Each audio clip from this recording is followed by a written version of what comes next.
एक दिन रीना अपनी सहेलियों के साथ जंगल में गई।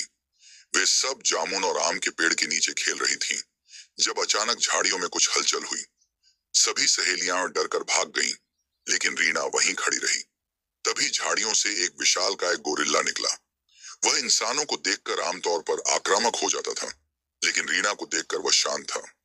रीना की आंखों में डर नहीं था, बल्कि उत्सुकता थी। धीरे धीरे उसने गोरिल्ला की ओर कदम बढ़ाए।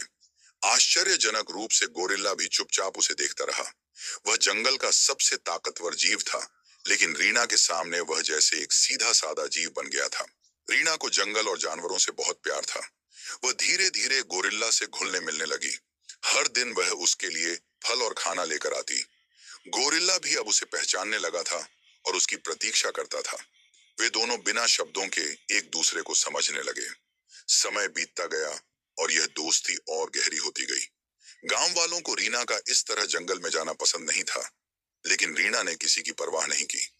एक दिन रीना काफी देर तक जंगल में रही और अंधेरा हो गया। अचानक बारिश शुरू हो गई। रीना को ठंड लगने लगी और वह किसी सुरक्षित जगह की तलाश करने लगी। तभी गोरिल्ला उसे अपने गुफानुमा ठिकाने पर ले गया। वहां उसने रीना को अपनी ऊनी बाहों में समेट लिया, ताकि वह गर्म रह सके। इस रात के बाद से रीना में अजीब बदलाव आने लगे। कुछ महीनों बाद गांव वालों ने महसूस किया कि रीना गर्भवती है। ये खबर आग की तरह फैल गई।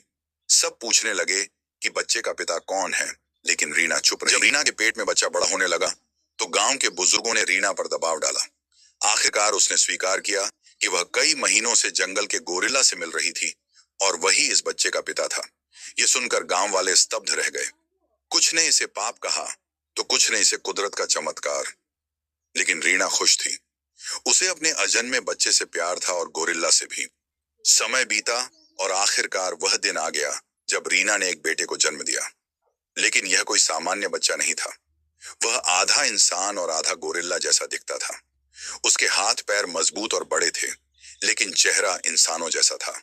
गांव वालों ने इस बच्चे को अपशगुन माना और उसे मारने की कोशिश की, लेकिन रीना उसे लेकर जंगल में भाग गई। वहां गोरिल्ला पहले से उसका इंतजार कर रहा था।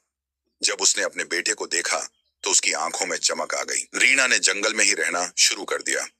वह अपने बच्चे को प्यार से पालने लगी। वह बच्चा असाधारण था।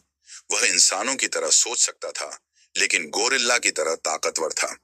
धीरे धीरे वह जंगल का राजा बन गया और रीना उसकी मां के रूप में पूरे जंगल में सम्मानित हुई। गांव वालों ने भी समय के साथ इसे स्वीकार कर लिया और यह कहानी पीढ़ियों तक सुनाई जाने लगी।